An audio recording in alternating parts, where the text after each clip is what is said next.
حاجه زي كده تقفيل يدوي. دي حاجه كويسه مثلا للفرخه لما يكون حد عنده فرخه او حاجه مثلا انتاج زغلول طالعه، بسم الله ما شاء الله. دي حاجه يعني تفرق معاك جدا جدا جدا جدا بالنسبه للزغلول اللي طالعه او الفرخه، سواء مثلا عصفور بغبغانات يعني اي فرقه عندك كويسه جدا. دي حاجه مستورده بلجيكي،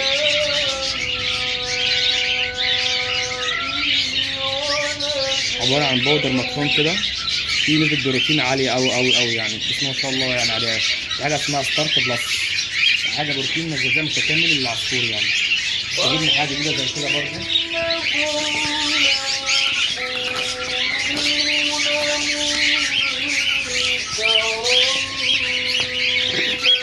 دي حاجه بسم الله حاجه اسمها بوفلينين، ديت حاجه كويسه برضه. دي انتاج برضه حاجه بلجيكي برضه، ده مخلوط بيتحط يعني مثلا الحلويات اللي هي الطريه او كجلسه من العصفور او الحمام او الاي طير عموما. لو عندك برضه حاجات بتثبتها او حبوب جافه او كلام من دوت طبعا بتحطها لهم برضه، حاجه كويسه جدا جدا يعني. لو بصينا على الدواء حضرتك هنا ده متكون من فيتامين اي، فيتامين بي 3، عندك هنا الكالسيوم، عندنا هنا برضه فيتامين اي، برضه فيتامين بي، عندنا فيتامين بي 12 دوت من الحاجات المحترمه. فيتامين بي 12 ده لو تفتكر كنا بنديه الحاجات اللي هي الاعصاب او الكلام من ده. انا مثلا لو بجهز يعني انا لو بجهز عندي حمامتين او بجهز عندي طير لسبق او حاجه زي كده، يعني انا بنصح بحاجه زي كده ممتازه جدا جدا جدا، وسعرها في نفس الوقت حاجه كويسه يعني. ده عندك 3 كيلو زي كده، ده كيلو عندي 80 جنيه يعني. مش شرط ممكن اخد العلبه كلها بس عليها 400، لا انا ممكن عايز اجزأ مني برضه عشان خاطر برضه الناس اللي معانا او كده ممكن يجزأ مني، حتى لو يكون هاخد مثلا ربع كيلو برضه، لا اعمل لك برضه عرفت او مجزأ لي انا برضه في الموضوع ده في ايدينا برضه يعني. بس يعني دي وجبه متكامله بالنسبه للطيور او الحاجه الثانيه كلها. برضه نزلنا برضه يعني بص يا استاذ عبد الرحمن، نزلنا حاجه برضه اللي هو المنتج اللي احنا اتكلمنا عليه اللي هو عباره عن البيض المجفف زي الميل ورم كده والبيض والكلام من ده او الكيك يعني العصفور.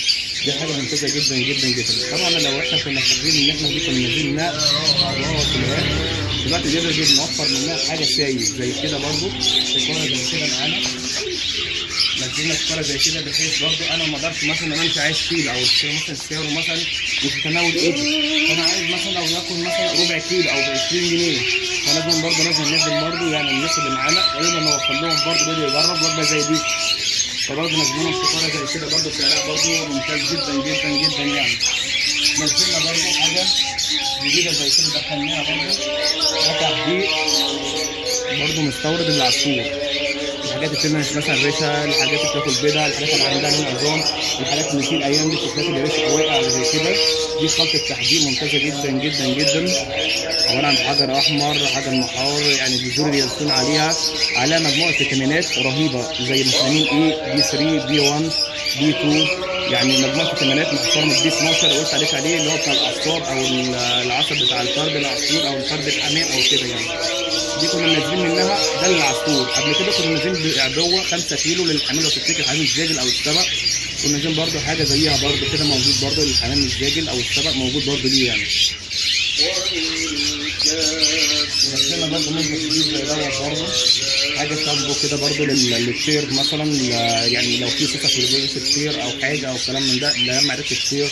انا مثلا عندي برضه بوصله بجهز برضه بعد مثلا لحمام سبق او مثلا عندي عصفور عايز اهتم بيه شويه، في حاجه زي كده شامبو ده زي دوت مثلا بدوت، ده عباره عن بودر بس طبعا لما يتحط في الميه سايل كده واحط في بخاخر ممكن المع بيه ريش العصفور. لو العصفور مثلا فيه صوصه في الريش بتاعه او الريشه بتاعته مش مظبوطه او الريشه مكسره بيطلع بيجهز بعد كده الريشه بيطلع بمستوى كويس او مستوى ناعم كالحرير يعني.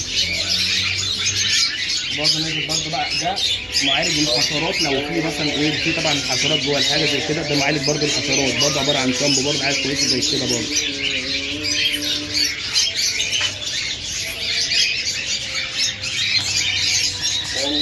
طبعا بقى المدينه اللي هي الحاجات دي برضه الموجوده اللي هي برضه الاكل بتاعنا اللي هو تبع الدين النسر برضه اللي هو بتاع البطاريه بتاع الاستراري اللي مكون من 15 حبه برضه الاكل بتاعنا ده برضه جهزنا منه برضه الشكاير نزلناها برضه بنجيب برضه منه السيد برضه يعني بحيث برضه يكون حاجه متوفره سواء باكت او سواء حاجه كده يكون حاجه متوفره في امر الله بس وباذن الله تقدر كل دي في امر الله.